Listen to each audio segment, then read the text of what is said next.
So thank you very much, Vernon Reid. Let's start at the beginning. You were born in London. I was. I was. Yes.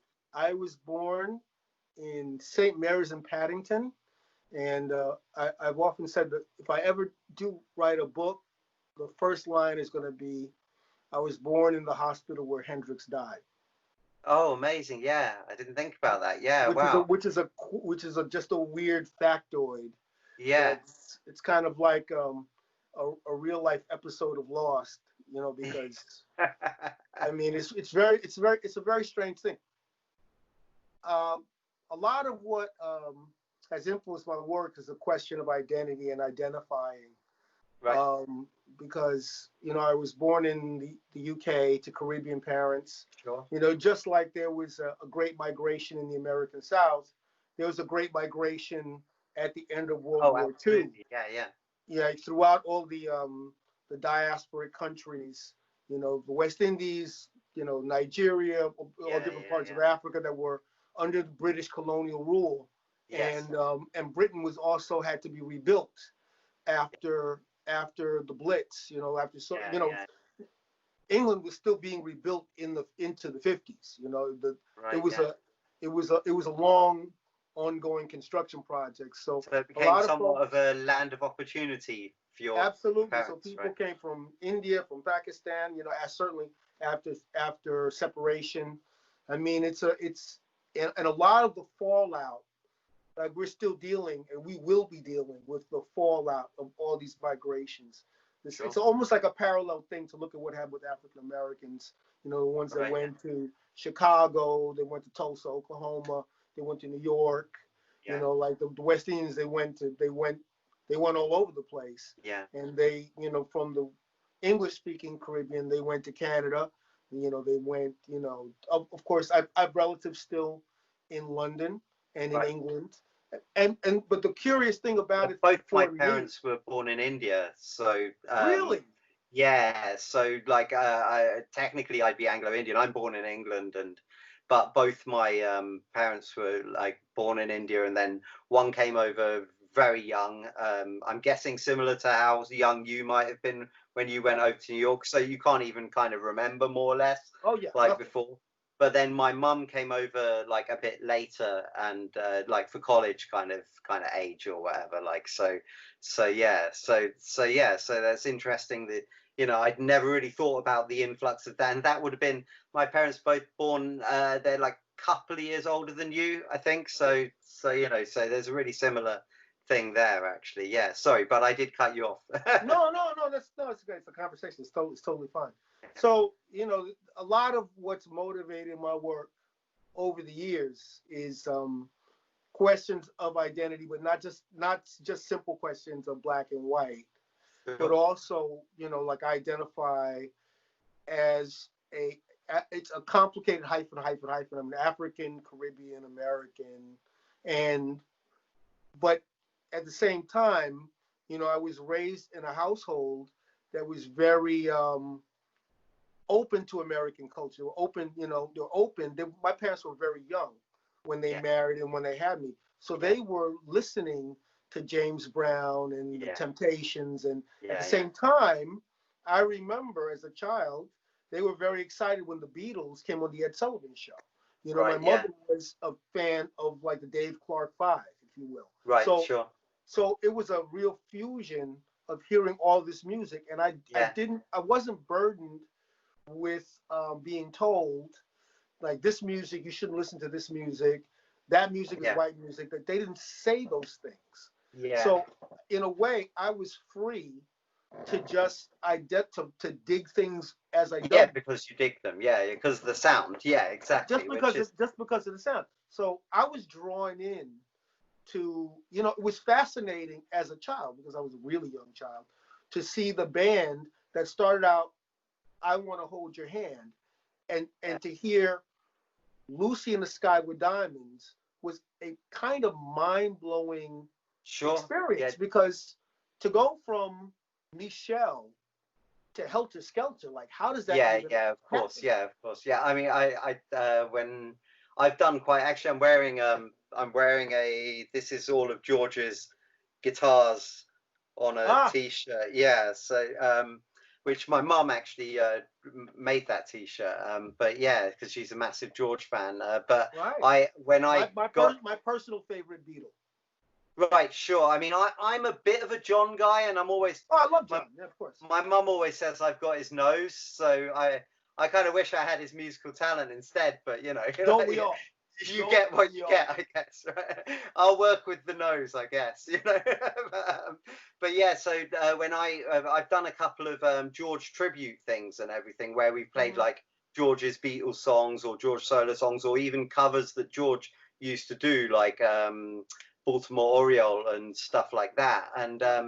And during doing the Beatles songs, what really blew me away was after all these years being a musician and stuff, and kind of just having the Beatles in the background a little bit more as I was Right. really in the rock vein and everything, and then going back to try and work out all these songs and how complex they are, despite the fact that they seem so simple, which Oh yeah, is that's the thing that like I Soundgarden give me that kind of thing as well. I'm always like absolutely. thinking, oh yeah, that's just that, and then you get into the nitty Oh gritty yeah, of it, and it's like, incredible, oh geez, incredible. this is a lot of stuff to wrap your head around, actually.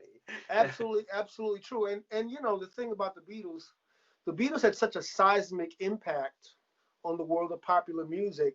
I mean, I understand why subsequent generations there's a kind of Beatle backlash because the boomers, like the Beatles, were the boomer, were a boomer band. Like the Stones, it's funny. They're these tribal battle lines, and they're you know what I mean? Because Yeah, they're of the course, Beatles people, and of they're the course. Stones people, and they're the Who people, and then they're the Motown people, Right, and yeah, they're the Hendrix people, and they're yeah. and they're all these different. And then, of course, inside of all that, there are people that dig everything. Yeah, And then, even the Kinks, you'd have oh, the some people Kinks that and the would Kinks argue get. about Ray Davis being a far better songwriter than the Beatles, kind of thing. Like would argue you I, until People make dawn. the argument. I don't buy the argument, Sure. but I understand the passion. And people also the Beatles. There's a separate thing about the Beatles because the Beatles were kind of shoved down everyone's throat.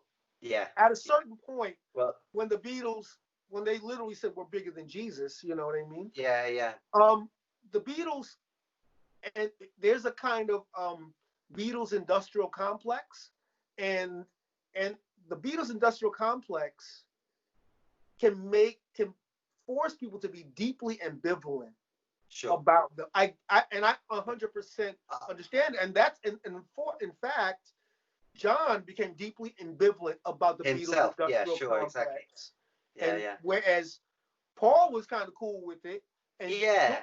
and I think George had his George own was like, questions. yeah, off and on with it. He had his own relationship within the Beatles to deal with after it anyway. Like all these songs that were piled up that he didn't get to use. And do you know what I mean? So I think there's certain things about like he was so freed by being out of the Beatles, I think, that he didn't see Absolutely, it as this ball and chain, whereas John was always being measured by because John was always trying to do something, but I'm trying to go deeper now. Do you know what I mean? And so instead people are kind of measuring him by how catchy he might be this week, if you know what I mean. So right. I think that's probably the like where the psychology behind where each of them are going is as much to do with how they feel about it, like compared to what they've done within that framework and how much they felt like they were stifled or not within it. Do you know what I mean? So, but Well, yeah, what I mhm. was going to say. So, oh, there was something you just said and I lost it a little. Um, so like so then those early records that you're growing up on, what were the Yeah, I was things growing up on that all these different records, but they were Stax records. There were Stax records or Motown records or Philly International records. There were the early rock and roll. I started to hear rock and roll on the radio, early rock and roll. Like I yeah, started hearing Chuck Berry and Fats right, Domino yeah, and very importantly Little Richard right, on yeah, the radio. Now we just lost Little Richard, yeah, of course, the yeah, Penguin, and it's kind of this amazing thing. I feel very fortunate, incredibly fortunate in my life and in my career to have come across a lot of the people that I looked up to. A lot of yeah, my heroes, I've had interactions and I've come to know them very well. yeah, yes, And it's a very humbling and it's an incredible. I stop and think about the fact that I wrote a song called Elvis is Dead. which featured. Yeah, I know. That was Uh, the second thing that me and my brother mentioned when Little Richard died. The second thing we mentioned was about Elvis is dead, it's because incredible. that's how rooted in, like, because obviously we grew up listening to Living Colour, so in a strange way. The first thing that we referenced was Long Tall Sally from Predator, because it's playing Oh in yeah, the helicopter in Predator, and that was such a huge movie for us as kids that we right. were like, "What's this song?" Like, because obviously it's the most raucous, crazy song in the Long world Tall. ever. I mean, that's the thing about Little Richard. When Little Richard, so I mean, the two of the main people were Chuck Berry. You know, he's a great lyricist, very Yeah, poetic, and he had the rock and roll vibe. The thing about Little Richard, when his records came on, they they talked about completely anarchic, crazy situations, yeah. and there was nothing. Now, our people made the argument that there was Espolita before him. He was the person that did Woo the first time, Right. and that also Sister Rosetta Tharpe discovered Little Richard. You know, so he Sure. got a lot from Sister Rosetta Tharpe, and that all that's true. And I could also say the Amos Milburn, and you know, and Louis Jordan. I mean, there are a bunch of artists, and people say Yeah, Cab of course. Calloway. So there are all of these precedents.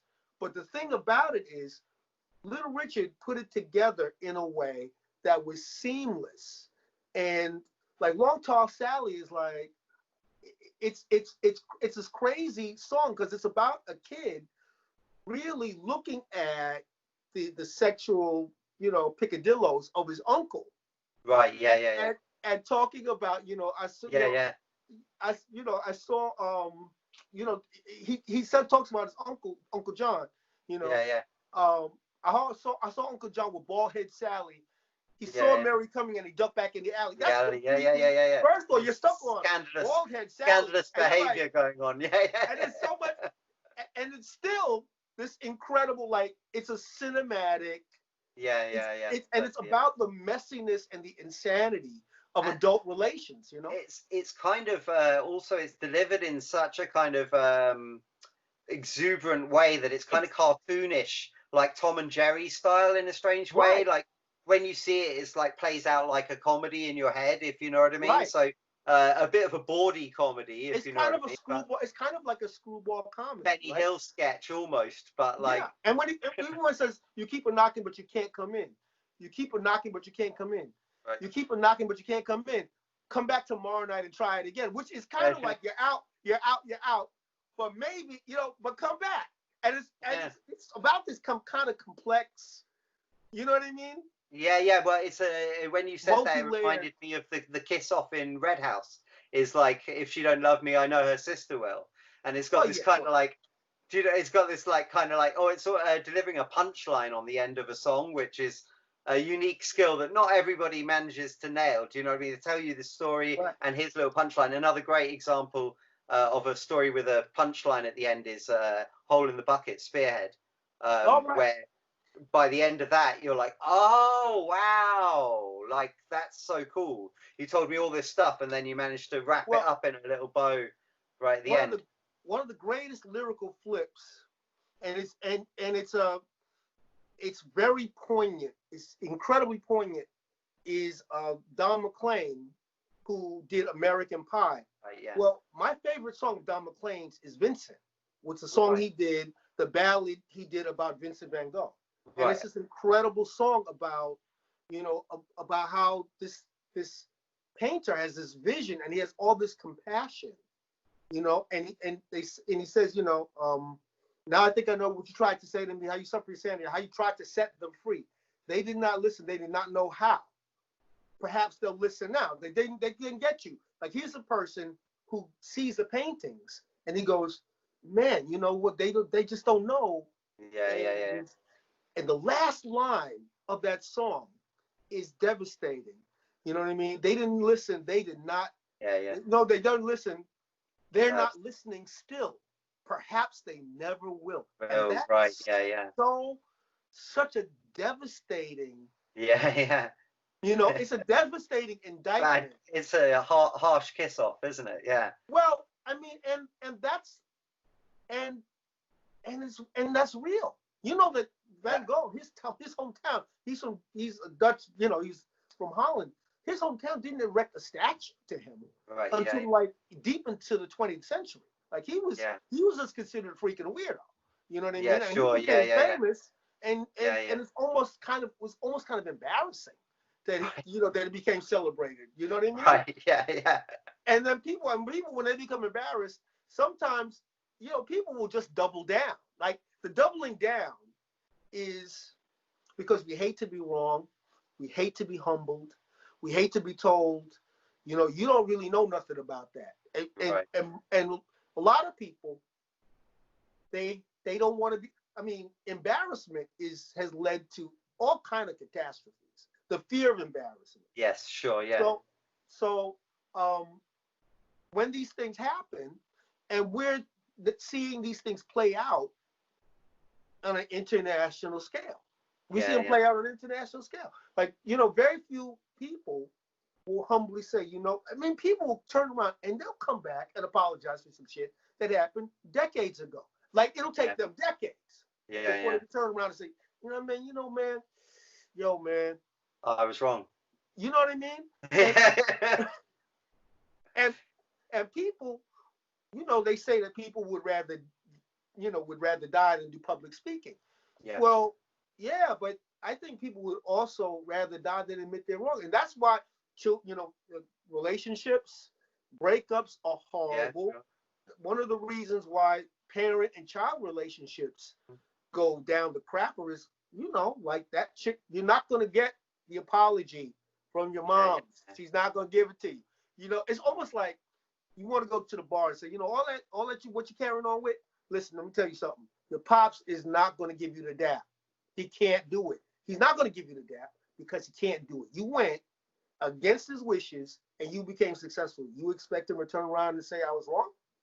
Right. He'll take credit. He'll take credit for your success, right. And so on and so forth. And that's played out. And then because people can't deal with these internal things, they externalize it, and then they got to attack people. And and that's how you end up with people not admitting they're wrong on a world scale anyway. Do you know what I mean? It like plays out. The people behind the people behind the triggers and the buttons are people. I mean, as there's, we can't also discount just out and out psychopathy. Like not all brains. Yeah, of course. Yeah, and sociopathic. Sociopath. I mean, and we've been very slow to acknowledge the fact that certain kinds of psychopathy exist among people, and as opposed to throwing up hands and going, well, they're crazy and they're evil, is basically working with it. How do you work with it? What kind of structure? A lot of time, everyone can be redirected, and everyone, their talents can be utilized. But the thing is that people don't want people. It's too much work. Yeah. Much better if you can file people into a little factory process. Yeah. I mean, this is one of the great tragedies of life. I've seen the situation where a family I know of, and they became close friends, had the resources to deal with a problem child. And that same child, in a poor circumstance, the child was warehoused, that child was put in jail. Right. Now I've been friends with this family for a number of years, and I've seen how the child, after it put the family through hell, but on the other side of it, the child is doing great things. The child is doing great things, and somehow or other it came together. It took a lot of work, but they didn't abandon the child to criminality and randomness, right? And somehow or other, because the child was in a loving family, the child wasn't taken advantage of in a crazy way, and somehow the resources brought to bear, and it turned around and worked out. Right. So I see that, and I go, that child in a different circumstance would be a classic story of something. Yeah, exactly. Yeah. Is out of control, out of pocket, a menace to society, a danger. And on a hiding to nothing with a system that's not going to really even take time to kind of consider what, I mean, not to you know, obviously this conversation is getting super deep, super quick, I'm and not sorry. to kind of I'm no, that's tendency. cool. I like it. I like it. But like not to get too much deeper. But obviously, you know, it's incredible to me that I lived in Los Angeles just around the time of Prince's Graffiti Bridge, Mm-hmm. but I would say was just about when Type probably was Mm-hmm. around as well. And obviously, I was living in LA, and that was like quite a tense situation pre Rodney Mm-hmm. King and everything. And now Absolutely. we live 30 years later, and I don't know how it is for you guys there, but from the outside, from here, it looks like nowhere near enough has changed, really. Well, It's like, yeah, because nowhere near enough has changed because on the flip side, you're talking about dismantling a way of life. You're talking about actually dismantling a way of life. Like if you're going to dismantle institutional racism and you're going to do things. This is part of the reason why the 60s certain movements in culture are so threatening. right, and yeah, and so important on the flip side, yeah. Yeah, you know what I mean? So that's why of you know people like a Jimi Hendrix, music like hip hop, things like that are in the folk music. Folk, Yeah, the yeah, folk music of explode. course, yeah. A Richie Havens, white music that talks about freedom, talks about freedom as opposed to liberty, because liberty, freedom, and democracy are three different things, Right, and they're sure. and they're and they're three things that are kind of Chucked in as if they're the same a as lot if of they're the times. same thing, and Yeah, they're not. yeah, yeah. They're absolutely not the same thing. Yeah. So, so As if these, so love, culture, sex, and romance are all the same or something. Yeah, yeah. yeah. Well, rock and roll, was absolutely. I mean, are you kidding me? Right? I mean, rock and roll was denounced, and then the boomers turned around and denounced disco, and disco and rock and roll did the same sort of things. They brought people that were not supposed to be together and put them together. You know what I'm saying? Yes. And Yeah, that's when James Brown says, the long-haired hippies and the Afro blacks all get together across the tracks and they party. yeah, yeah, This is something that the overlords, yeah. Yeah, they would the not like overlords people. of Yeah, industry, yeah, they yeah. can't stand it unless they can figure a way to co-opt To it and make a market lot of it, and money out you of know what I it. mean? Yeah, Because yeah, that's the other thing, right? Because that which can't be destroyed yeah. They can just becomes, make a really crap copy of it. Yeah. yeah, it becomes, comes into the fold. You know what I mean? Yeah, yeah. So and these kind of things happen all the time. But anyway, these things. So you mentioned Prince, and it's funny because I think about Prince and Michael Jackson in a particular way because we were all born in 1958. Right. And so when I process culture and I listen to their records, like when I hear I want to be starting something, I know for a fact you heard Manu. I know Michael heard Manu Dibango when I heard Manu Yeah, Dibango. yeah, right. I Yeah, heard yeah. Soul Makossa when I heard Soul Right. Makossa, Yeah, yeah, yeah. right? Yeah, yeah. So and Manu Dibango, one of the world's great musicians, one of Africa's great musicians, we just lost him to COVID-19. So it's Yeah. this pandemic and culture, it's like a wrecking ball. Like a certain generation of people are Yes. being, I mean, and it's devastating. It's Yeah. really devastating to hear that the Marcellus family has lost its patriarch. It's really Yeah. devastating that Wallace Roney is not with us. You know what I mean? And Wallace Roney sat in with us when we played Elvis is Dead at the at Yeah. the at the Brooklyn Bowl. So I mean, it's devastating because our first sound person, Judy Yeah. Marinas, Recently, yeah. Judy The same. Marinas just recently, and she fought cancer to a standstill, and then COVID-19 took her out. And and the funny thing about that is Judy Marinas um, was a real trailblazer, was a Right. real trailblazing woman. She is an incredible sound person, Right. and she put up with the slings and arrows. Let me tell you, I can imagine back in she that day. Yeah. the eye rolling and the nonsense and the sabotage was Yeah, was yeah. was kind of epic, and she handled Well, it. I mean, we used to have a female bassist in Smilex, and she'd get so many, oh, would you like me to do that, or would you like me to show you how that works? As if do you know what I mean? Like, and it's just like stuff where you're just like, really? And this was in, early 2000s, and you'd kind of think like that would have been like surely we at least got past that in the 90s or something. Do you know what I mean? Yeah. Well, you know, the thing about that is, you know, it becomes amongst men. It becomes whose team. It becomes this other thing, right? So to stand up against the prevailing thing is you're like an you're an errant molecule, or you're taking a stand against something, and if you're like, no man, that's some sexy shit. If you go to a bar or a pub and cats say off-colored thing, and you go, man, that's some sexy shit. You watch the reaction you get, especially if you're not joking. Like, Yeah.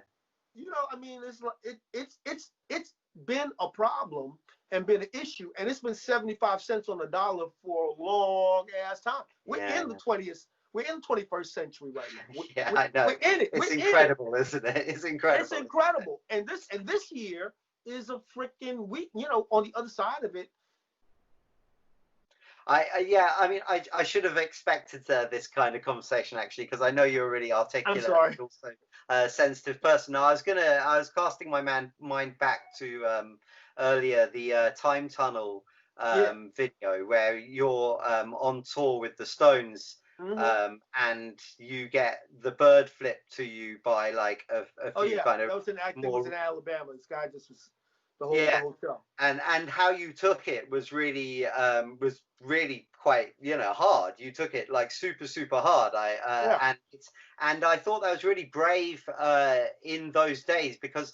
But I remember both me and my mate who watched it going, wow, that's like, you know, that's like, he's really sensitive, isn't he, kind of thing. And I thought that was really brave that you put out that kind of image for you guys as a band, that you were like super compassionate, that you were involved, you weren't like coolly detached from things and everything. And I wonder whether that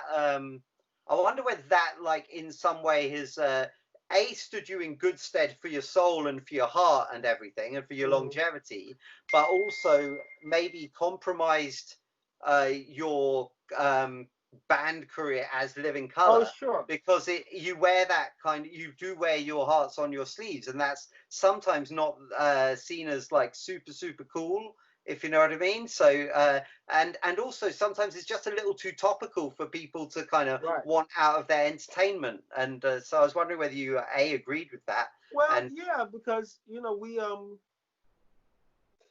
the thing is, we were pegged as a political band, and part of the thing is that politics was just a part. Politics and social things were a part of what we talked about. We talked about all kinds of stuff. Sure. You know, we talked about relationships almost as much as we talked about. You know, we talked about things. It was never about, we have to have I never thought of it about messages. Broken Hearts is a straight up end of love song.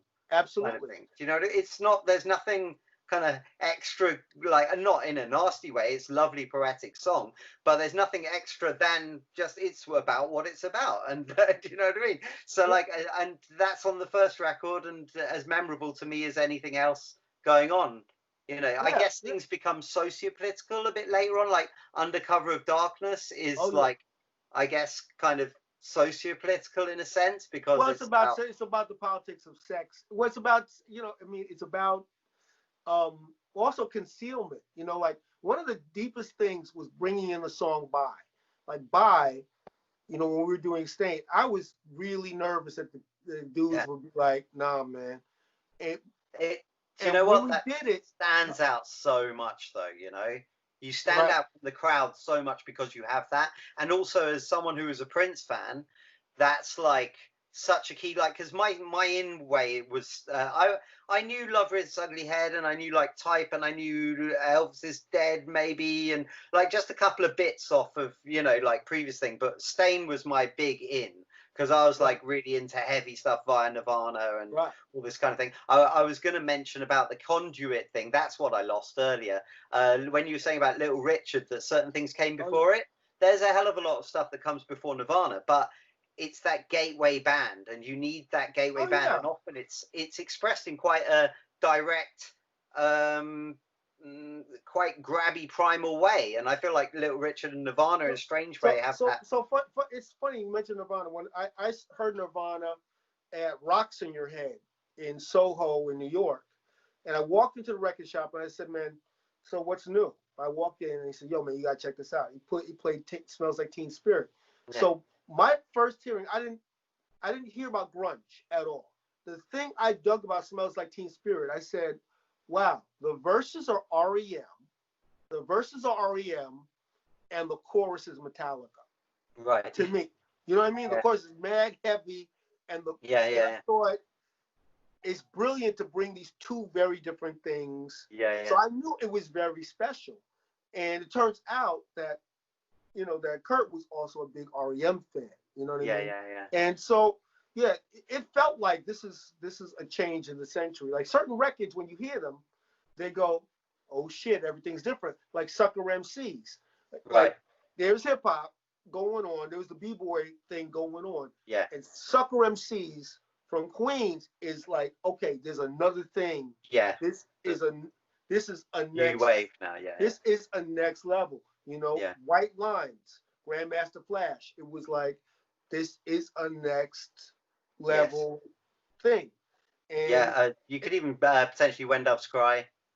Oh my God, When Doves Cry. Well, Purple Rain.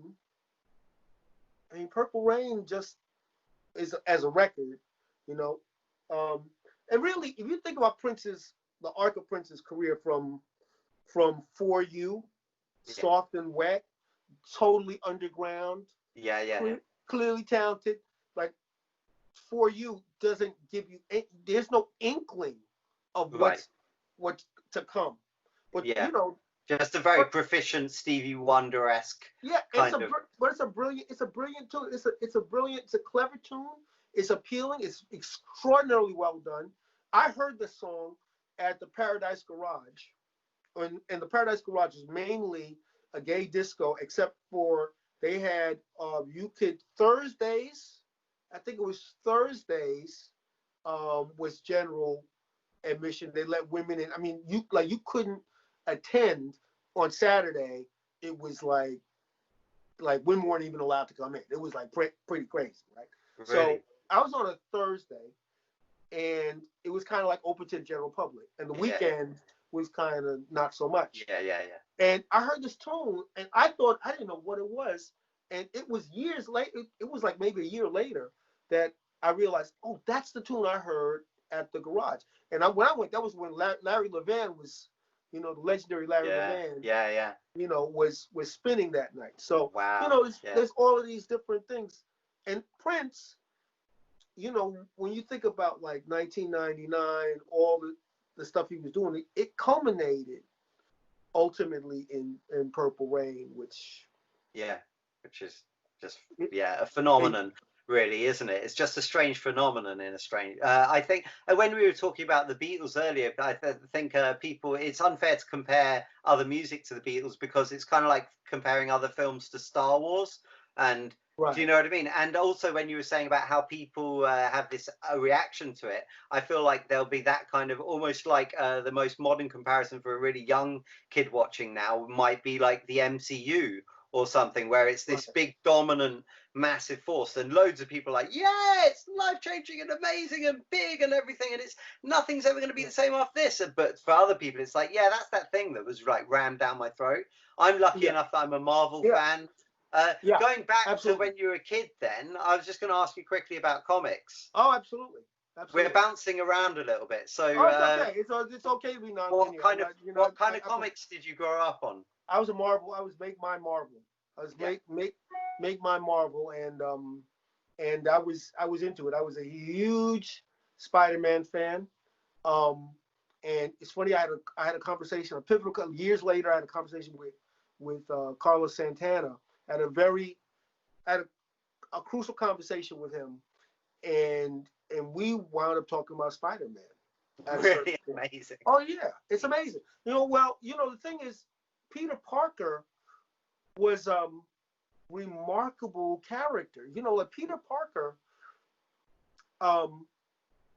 wasn't just a good guy. He was a teenager. He was really prickly, and he could be, you know, he had these moods that would come up, you know, that would come on him, and he would be really resentful of things.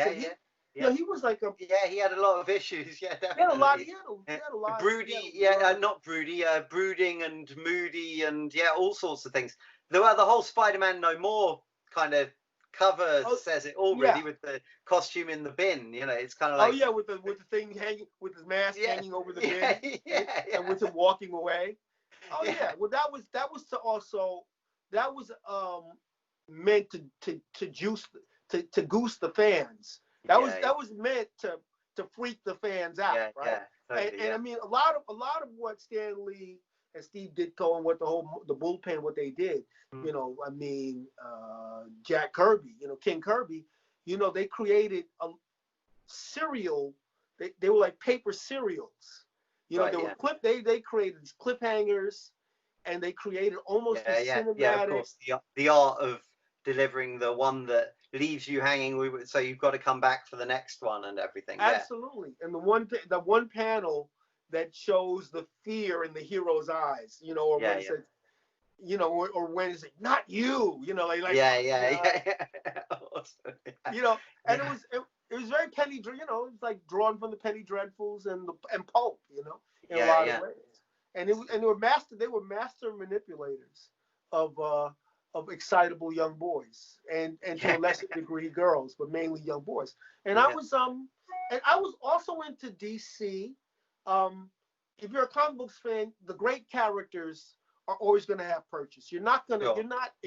Exactly. You're not ignoring Batman. You're not ignoring Superman or the. I always call myself a Marvel fan who cheats on Marvel with Batman. Because I mean, Batman is a very compelling character, and it's the Joker, really. It's the Joker that does it for me. Well, like, my man's got Smilex.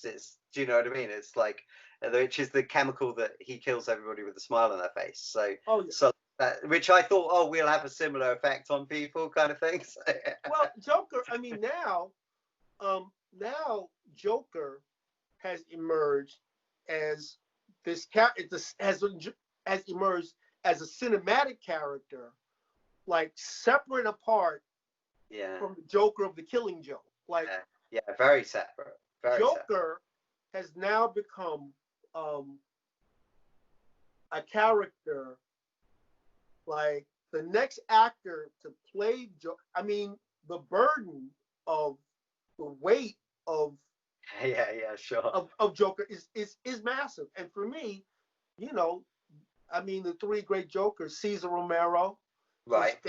Cesar Romero, Heath Ledger, obviously, and Joaquin Phoenix. Right, so you don't rate Jack? Jack. Okay, that's my favorite. That's my favorite film of all time, Batman '89. Like, okay, so here's my thought about Batman. That Batman. Go for it. Yeah. Michael Keaton, 100% had the attitude. He didn't have the physical stature. He's a smallish dude. He's not that. He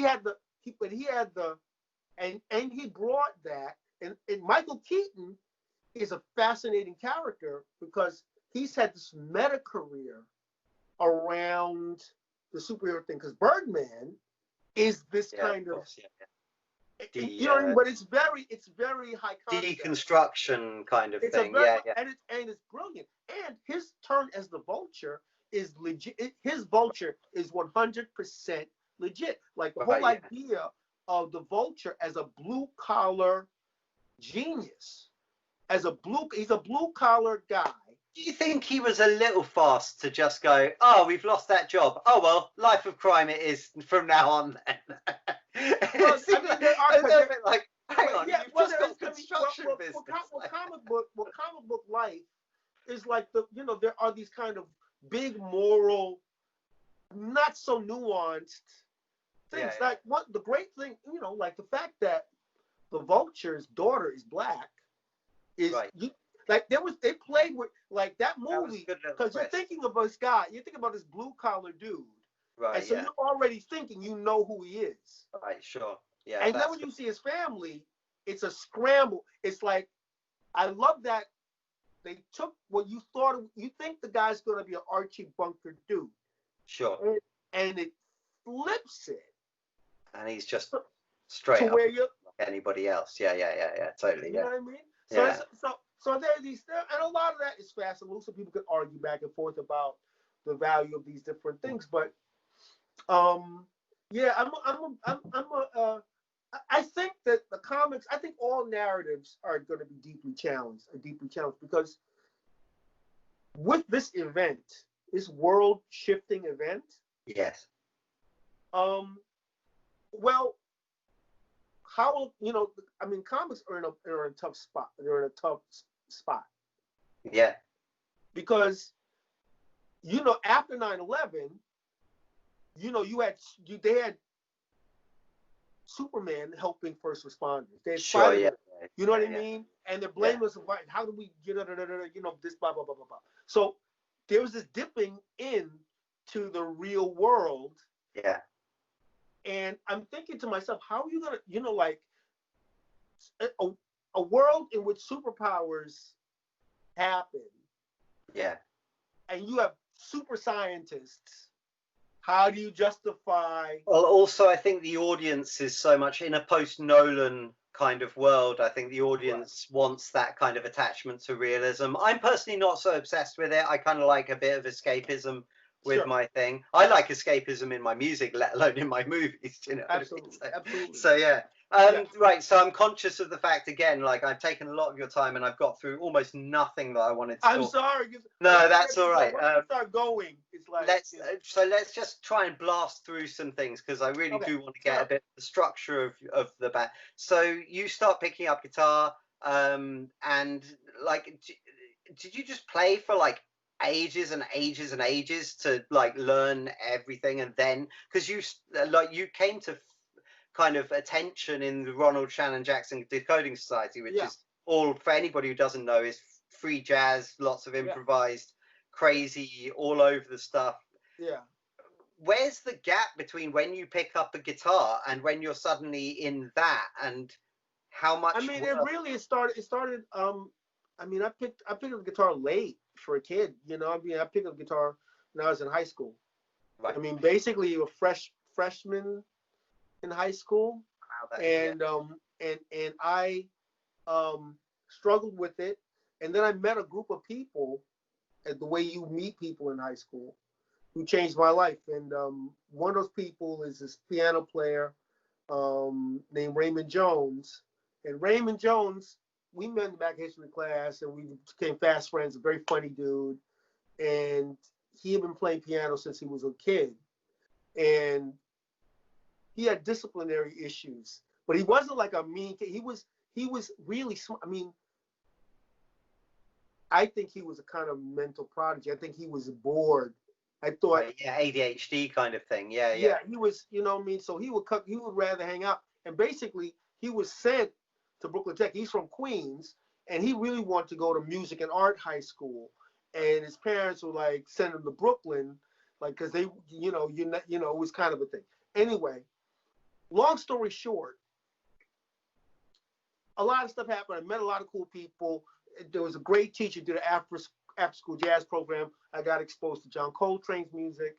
I got exposed to Mungo Santa Maria. I got exposed to Thelonious Monk and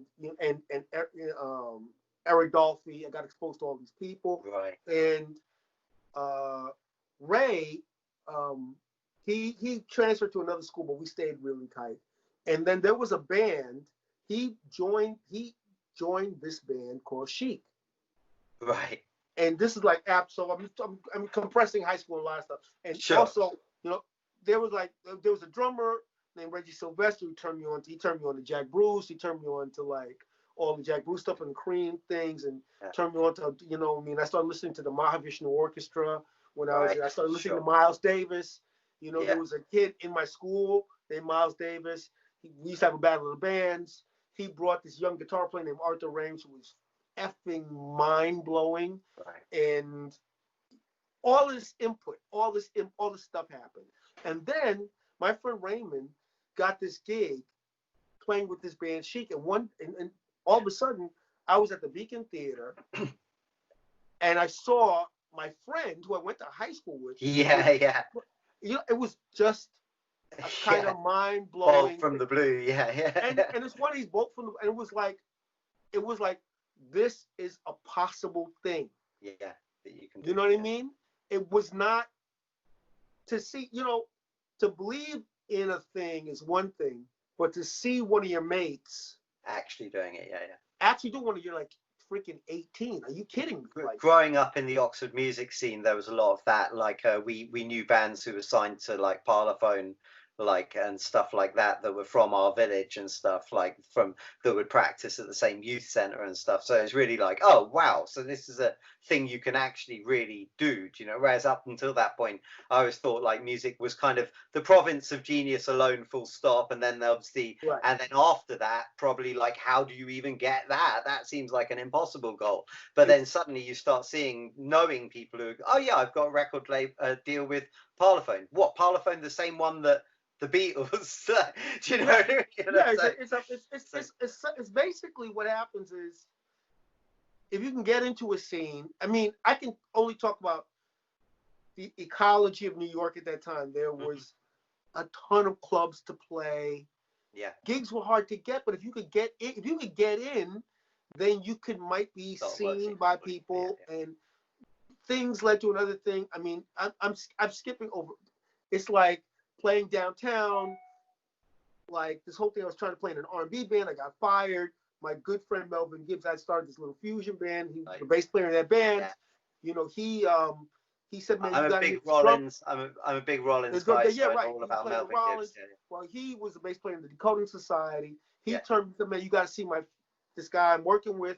I was captivated. Blah blah blah blah blah. I went to Europe for the first time, and then my life started to change, and I started meeting people, and one thing led to another thing, and it's.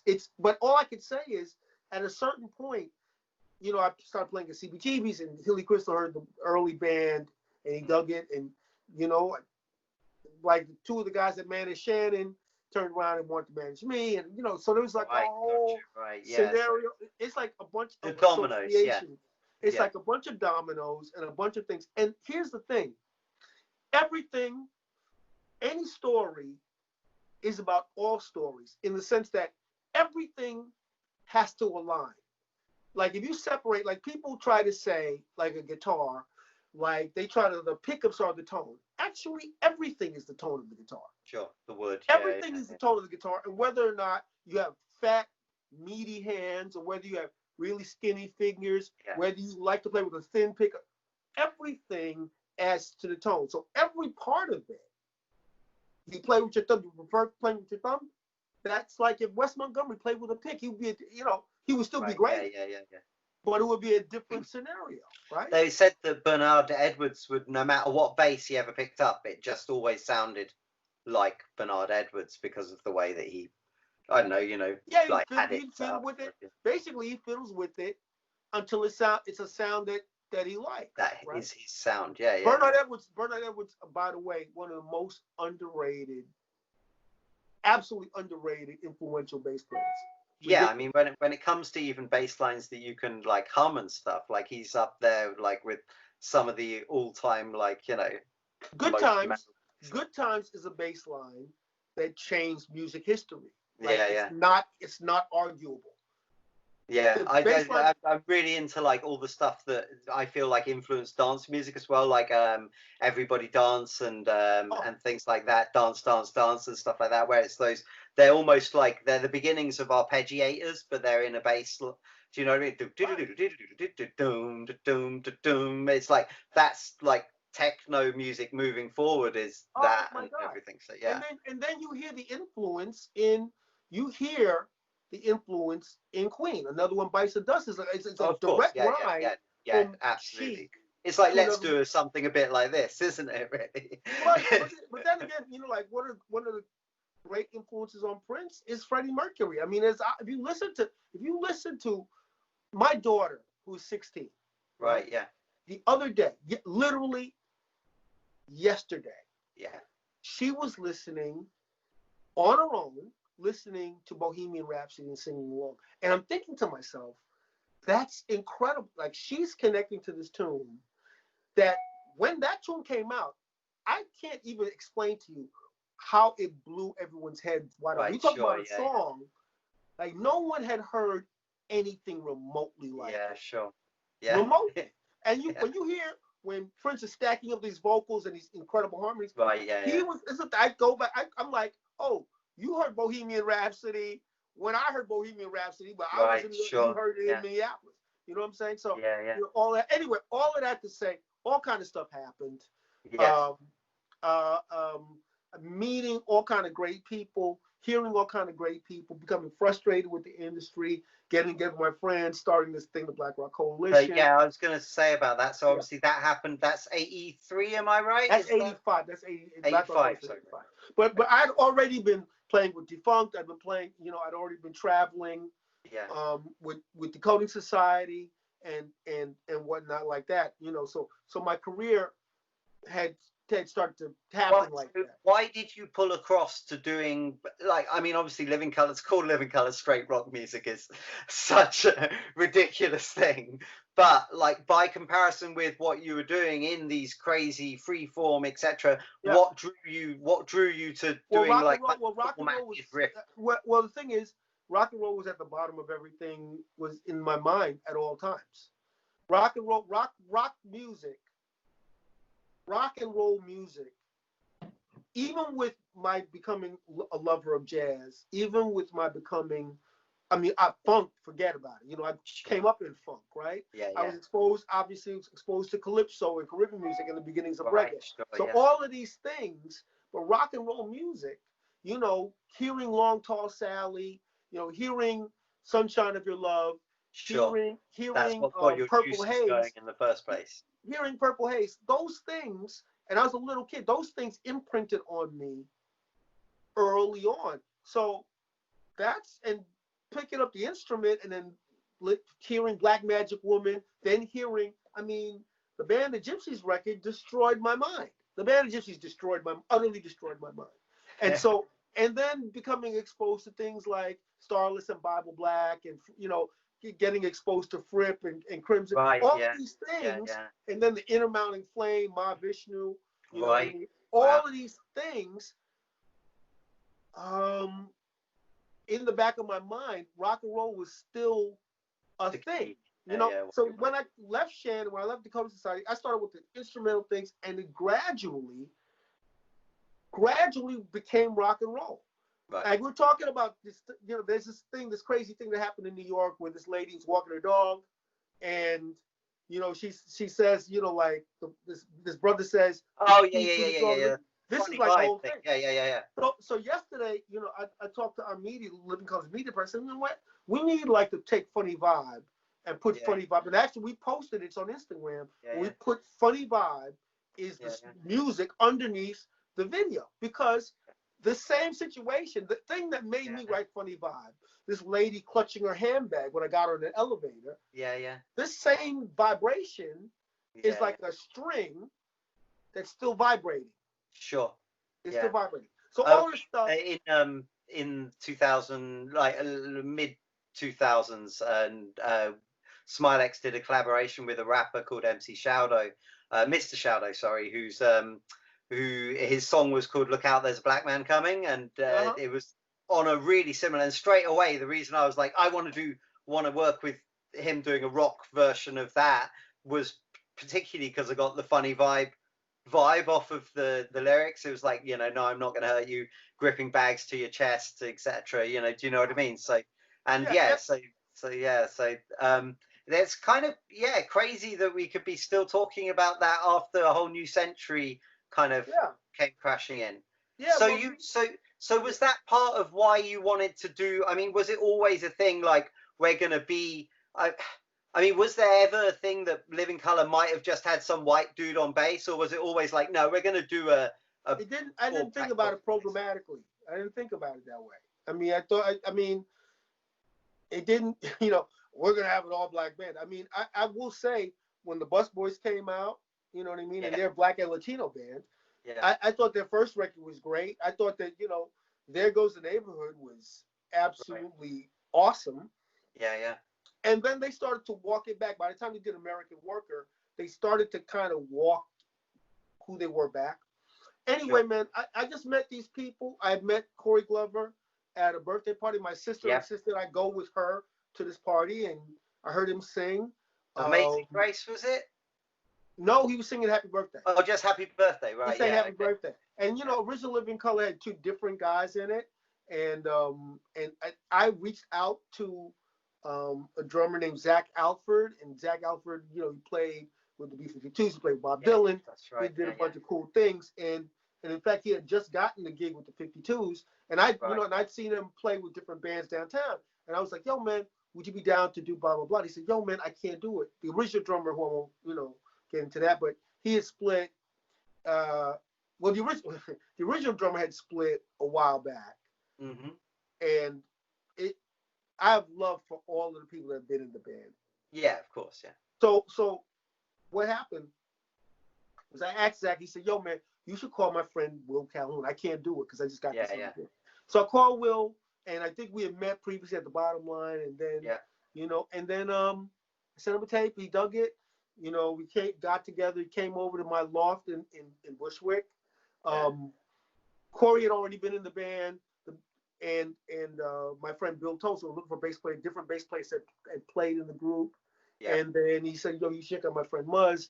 Turns out that Muzz and I we didn't know each other, but we went to the same high school. Then it came together. We played our first gig. And then from that point on, the chemistry of it just kind of kept rolling. And anyway, you know what I mean? There's a lot. I got to skip a lot of detail, but it's you know, it was a lot of people were part of it. You know, a lot of people, you know, a lot of people were part of it.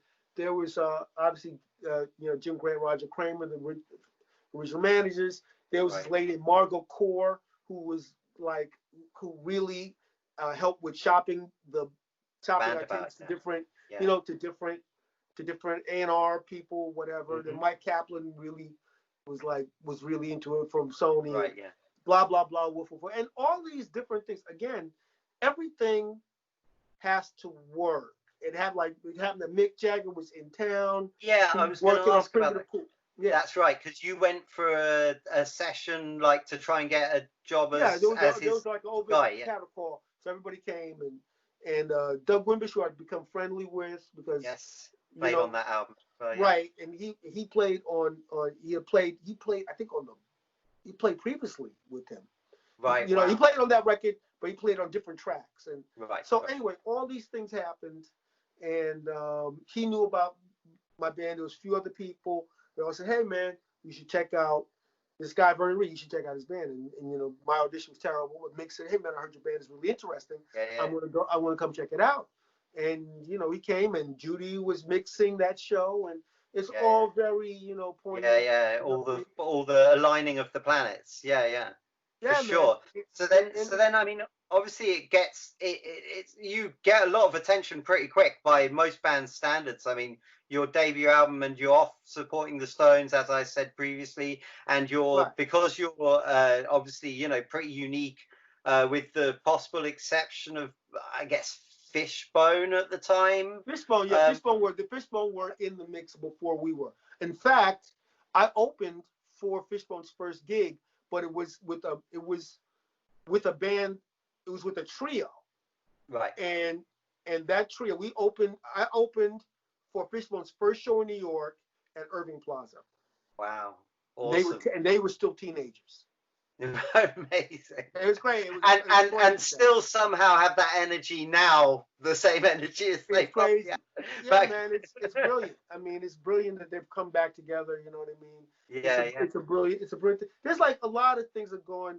Like I'm mentioning people that passed. You know, we lost the great Ronnie Drake, great guitar player, and he played on a record that there was a songwriter, keyboard player, singer named Edwin Birdsong. And Edwin Birdsong put out a record. This is a super rare record. If you can find this record, Supernatural by Edwin Birdsong. And it was produced by Eddie Kramer. Eddie Kramer was Jimi Hendrix's engineer. Yes, right? Amazing. I love watching him on the desk with fading up Jimmy.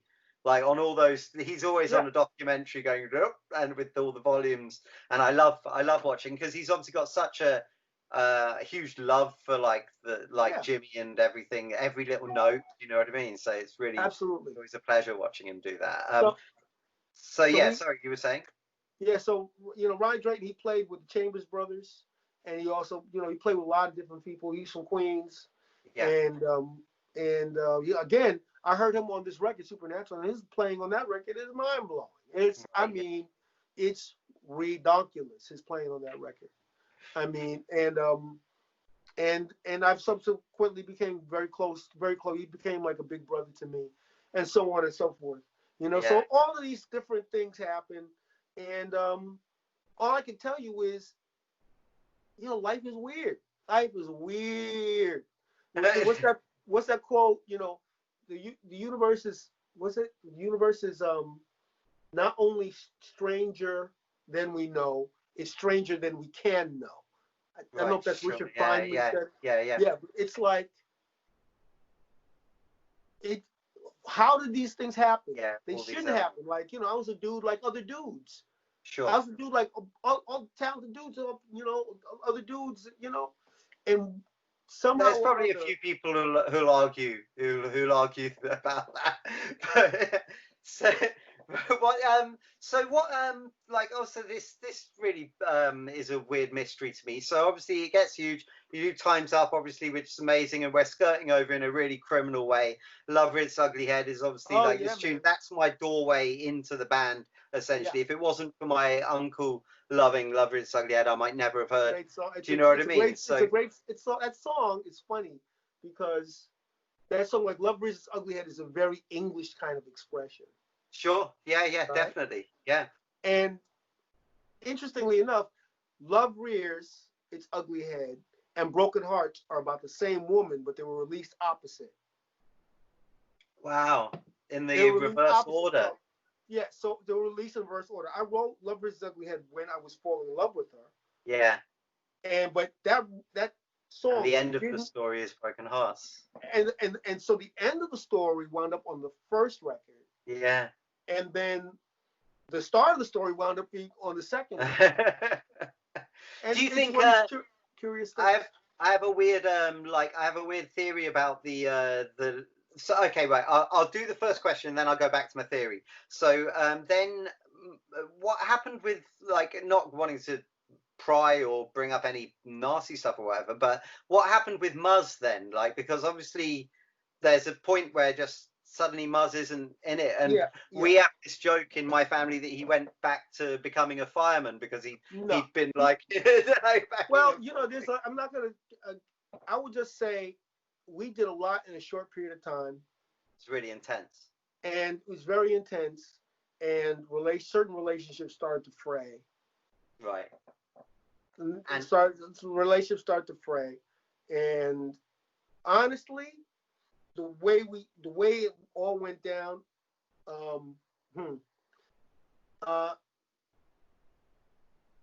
young guys, yeah, like young marriage, like a young, you know what I mean, hot-headed, sure, cats thinking.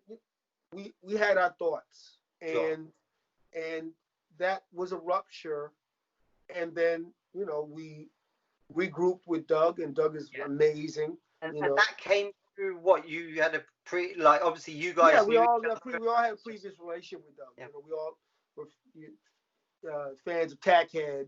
Sure, yeah. I mean, I really love every so often you do a song which has a little bit of that On You Sound kind of flavor chucked in there, like say Visions or on Chair in the Doorway, the final track before the secret track, if you get what I mean. Right. Yeah. For tomorrow has that kind of, and every so often it has like the little creeping in of like, oh, there's a little On You Sound vibe over there. Like, I only got into On You Sound because of Living Colour, like reverse going backwards. Who's this Tackhead band that everybody keeps going on about? Industrial Funketeers, I'd always read, and I was like, absolutely ahead of their time. Really, way ahead of their time. You know, Doug is one of the great soundscape builders of bass. I mean, you know, there's no one that plays like him, and he creates, you know, if you listen to like a song like Wall, you know, he creates this incredible, you know, and one of the things that's happening, interestingly, on really Stain and, you know, Chair and Doorway, Kaleidoscope, and Shade, you know, there's this incredible interplay of sounds between myself and Doug, Yeah. and Doug's groove with Will, and all of these things, how Yeah. Corey and I interact, Yeah. and it's this kind of thing that's kind of swirling and moving around. Well, that's part Pretty of the, obviously Will and Doug ended up becoming kind of, you know, like quite head inseparable. fake, Sorry, what did you say? head fake, head fake. That's Yeah, it. yeah. So they ended up doing that, obviously, and then that kind of came round. So the way that fans perceived it, I guess, is that it was at a head fake gig that then Corey was doing something. Have you done a Yohimbe Brothers Yeah, bit? Had Yohimbe Corey on Brothers it? had. Yeah, I started with the Yohimbe Brothers. Yohimbe Brothers, and in between, I've been doing Mask. I mean, Yeah, I want to talk a tiny bit about that in a second. I'm just trying to work through in a process, because then obviously then you come back and I kind of well, how was yeah, that we coming come back back? together like in 2000, and I think it's 2001. We started to play shows again, but also I started working on soundtrack music. I did the Yeah, music for Paid in Full. yeah, yeah. Fresh Kill, and Fresh yeah, Kills. uh, I started doing things like Ghost Sabatica. yeah. And And you've been doing some stuff with silent films, like doing live I soundtrack did, to yeah, I did silent it. films. Yeah, because John Schaefer he commissioned me to do live silent film, Yeah, and amazing. so there's like a whole other history of people like Leon, the great keyboardist and inventor Leon Grunbaum, and Sam Yes, Chillin, the Tip Sam Tip Tip Chillin Tip. Tip Tip Chipiwara. Yes. Right, it's like I've seen he's it like, live. I came to see you at the Jazz Cafe doing Mistaken Identity stuff, oh and my God, actually with Don saw it. Byron, Yes, yeah, and and Beans was and there. Beans in the comfy chair. Yes, that's right. Yeah, yeah, amazing. Like I was like teenager at that time. So, or if I wasn't, I was Oh just yeah, in my 20s or God, that something. was So such a that was fun day. mind blowing. And yeah, it was crazy. I was with Don Byron, and believe it was Curtis Watts on drums, Yeah, yeah. Hank Troy on bass, Well, I mean DJ Logic. that album's a dream team as well. You have Tio Macero and Prince Paul on the same I, record, which it's is incredible. Producing companies like myself, it's incredible. I give a lot of credit to Mike Kaplan. Mike. We were talking about what to do. Living Color was on hiatus or whatever, and I said, man, I want to make this record. I've been living. I was. It's a longer story that we don't have time for, but I was living in Manhattan, and I had this kind of loft apartment, and it had become like this crazy way station for musicians, yeah, and just doing like all this kind of wild stuff, and it yeah, yeah. evolved into doing these shows at the Cooler, doing Right. things at the Knitting Factory. Yeah, yeah. And originally I did these sessions. I did a bunch of sessions with Fred Hopkins, Hmm. and James Carter, Right. Yeah, yeah. um, Graham Haynes playing cornet. It was like this, Yeah, yeah. and also the beginnings of this whole underground, like with Priest and Beans, and Yeah, yeah. like this whole Which coterie of young underground, for real, like some of the kind of underground post backpacker kids that were yeah, running yeah. around. Yeah, You know what I yeah. mean? And so like it was coming together with all of these different characters, and that eventually became Mistaken Identity. Yeah. Mistaken Identity, and I was able to. I mean, Sekou Sundiata appears on Mistaken Identity. My Yes, friend yeah. Lawrence Lawrence Fishburne Fishburne. Yeah, yeah. does Important safety important safety instructions. instructions.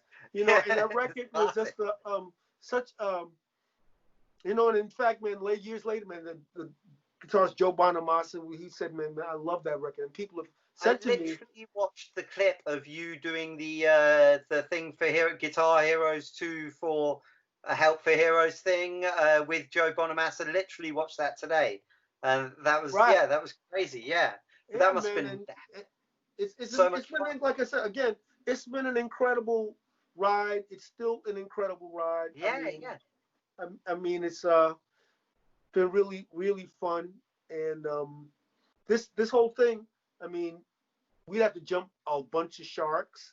Here we are in this crazy quarantine. I'm here in the Dharma Lab, yeah, and yeah. I'm doing some collaborations with folks, and it's kind of exciting. I've been So are you kind of putting together another Vernon Reid like solo album? Will that be, absolutely, they're definitely doing that. Definitely. and is that more in the vein of, because obviously Known Unknown is more of a band Yeah. recording kind of thing, like a band really thrashing out loads of kind of cool arrangements and things Right. like that, Right. and then you almost pull back a bit to, like, it's almost like a halfway between the two sound, like the sounds of the first two solo albums in Right. no, it But was say that like no, you're talking about other true I'm self. talking about Other True Self, yeah. Yeah. Like obviously, I've actually done a gig where we played "Enjoy the Silence" in the style of Your Way, Oh, and word? yeah, and we did we opened with the Radiohead cover done Your Way, Oh, you know, oh, you national anthem. national anthem, yeah, in Oh, Oxford, and we oh played my God. yes, Yeah, man. I mean that's the thing, like that's so funny because those two songs just affected me. I mean, well, I mean, what are you gonna say about like, Kid A? You know what I mean? Like, right, okay, yeah, those records, like, starting with, I mean, it's just really incredible what that band, they just revitalized the whole idea of sure. experimentation, and what have you. And The Pursuit of New. absolutely. And they were saying, man, they were listening to Miles Davis the whole time. They were trying to come Yeah, up with Bitches songs. Brew. That's how I ended up picking up Yeah. Bitches Brew. It was on Yeah. their recommendation, basically, and the fact it was £10 on vinyl and an amazing, tempting cover. You just want to get into that world. Do you know what I mean? And my Absolutely. life's never been changed, never been the same since I discovered Miles. Do you know what I mean? That's Oh like yeah, man. a Oh whole yeah. other thing. And So then working, so like getting to work with Tio Macero. I mean, to getting to see Scotty Hard, you know what I mean, who was the yeah, engineer, and Tio Macero, the way they bonded. I mean, it was all of these different experiences, all the way these things come together, man. It's very, I feel very, very fortunate. It's great. You know what I mean? In a weird way, I can say, oh man, I wish I was this, I was doing that, I wish I was bigger this and a bigger, and I kind of have stopped doing that, man. I don't actually really feel that. being honest, yeah, I feel like you guys, all of the members of Living Colour, have managed to straddle the line between some level of commercial success that keeps out the thing ticking and rolling onwards, Right. but also not, but also keeping your activities nice and broad and diverse and interesting. And I guess that also helps, like, things pay for themselves whilst Yeah, Living exactly. Colour's not doing its thing and Robbing everything. robbing Peter to pay Paul to maybe Sure. get to Of hand course. off to Steve. So I have That's my theory. I have my theory that each of your albums since you reformed is like a funhouse mirror of one of the previous albums. So interesting. uh, I'd say Kaleidoscope. So we're going in order. Kaleidoscope is Time's Up because it's really expansive and it brings in all these different things, which kind of feels like a big, a very exotic dish of lots of different flavors. Okay. And then Sharing the Doorway's companion would be Stain because it's a lot more direct and heavy and kind of maybe even a bit angrier. Mm-hmm.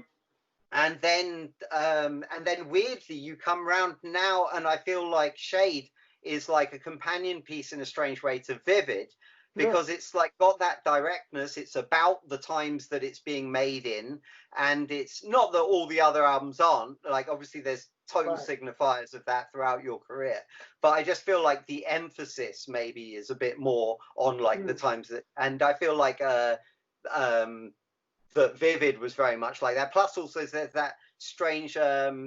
It's like very melodic, but also very metally in points, and that Ed Yeah. Stasium even you It stays in back a him. couple of minutes. Yeah.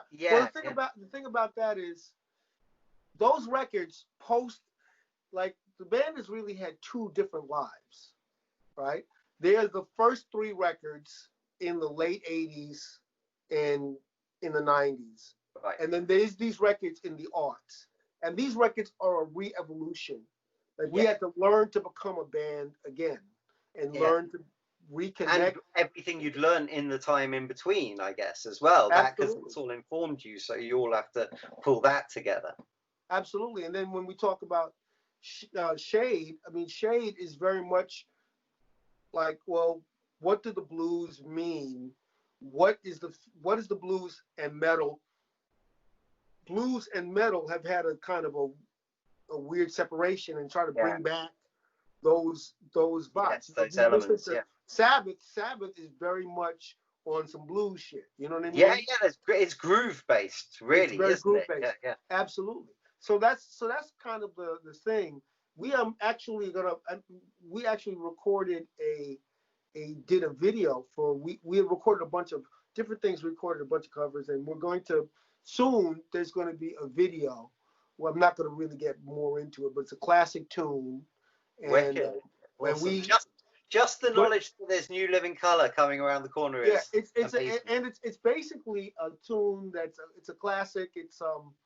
But it's specifically for the age of the quarantine, and Right. and just look out for that. That'll be coming up. You've with your covers, I mean, throughout your career, quite aside from your one solo that we talked about, Living Color have done a lot of covers, and there's always there's even stuff that was kind of almost your contemporaries or very close to, like when you did Tracy Chapman. Oh yeah. Like that was a song of the time that you then decided, yeah, that's a great song. We're gonna kind of do that as well, and then there's a huge broad range, and some of them are classics and some of them are obscure, and then some of them are like songs that you haven't heard yet that then become like Love and Happiness. I learned Oh yeah. I found that through you guys. Do you know That's what I mean? back from the club day.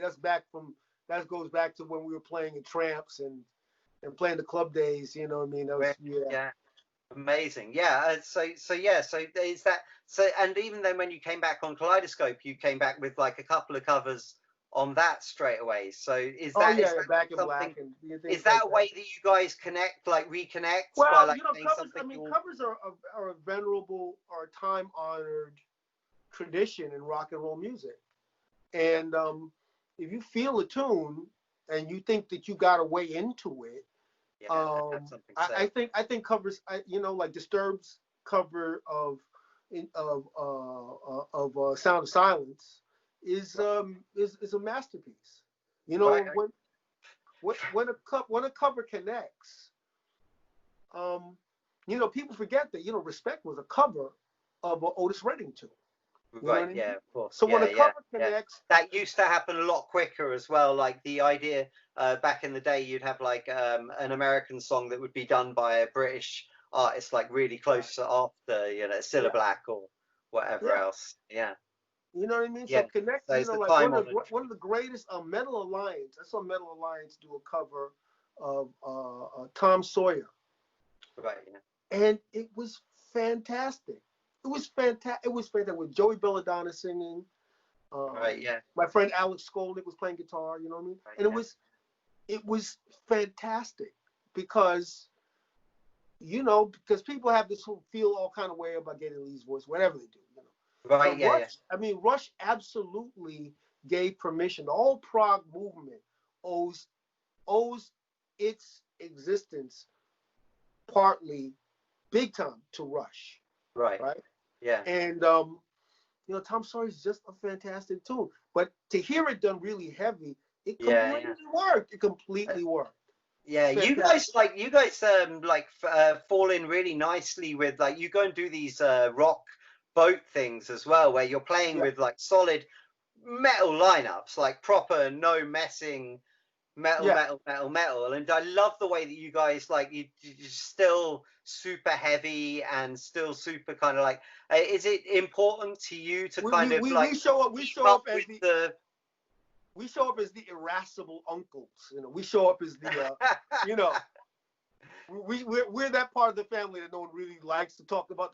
But they can't uninvite us, so there we are. I doubt it's true. Like I mean, I find it incredible. Like Corey, like his voice, he manages to do things like still. I would almost. It's tempting to say that he's actually a better singer now. Oh yeah. Than No, I'll say it absolutely. Yeah. Right. I mean, he's ridiculous, man. It's ridiculous. Yeah. So listen, guy, listen. Yeah, let's wrap. Sorry, I lost. No, this is fantastic. We could go on we probably could for hours and days. Thank you so much. Thanks for spending the time. Wish you so much good luck for the future. Thank you, sir. I'm so keen well. to hear solo stuff. So keen to hear Living Color and anything else you got cooking up your sleeve. Definitely. And a Living Color proper documentary is what we need. And Grace says if you ever want an editor, Grace is up for editing it. So, all right. Cool. So and one last thing, something that I've been doing. I'm very active on Twitter. That's where we connect on Twitter. I'm also very active on Instagram, and I have this project that I've got going on right now, a current project called Pandemic Postcards. Yes, that's right. Yeah, amazing pictures. Yeah. Thank you, sir. And it's Vert. I'm Vert, VURNT22. We'll stick everything up. We'll put all the links up. Everybody will be able to definitely. Yeah, but that's something like basically, it started out as a kind of a lark, and now I'm determined to. I just went over. I do it partially with bicycles, with my bicycle. Sure. I've gone over the Brooklyn Bridge, the Manhattan Bridge, the Williamsburg Bridge, and the Queensboro Bridge on my bike. I don't strictly do it with the bicycle. I've also driven to places. Sure. I've done combinations where I put my bike in the back of my Subaru, and because the Verrazano doesn't have a bike path. I've gone to Coney Island, but I've done the boardwalk on my bicycle and things like that. And basicly, I've come to the point where it's like I'm going to do at least the 5 boroughs at least once. And my last thing to do is to go to the Bronx and figure out where I'm going to shoot. But I'm very excited about it, and just trying to document the scenes in this weird. Well, it becomes quite like obviously this started off as a relatively small idea. Let's just put together a little show where like it's got a load of people doing stuff at home so that people who are bored at home have something to watch and be inspired to maybe do something. And then slowly it just blossoms out into this thing, and it becomes like the main thing that I'm doing. So I completely get that. It's become like it becomes a bit more like you're making time capsules in a strange way, and it's an important time really to kind of document. It really is. This is a. I mean, I hope it's a once in a century situation. Good God. One can only hope. Yeah. Listen, man, be safe. Thank you so much. Thanks for being part of my little time capsule. And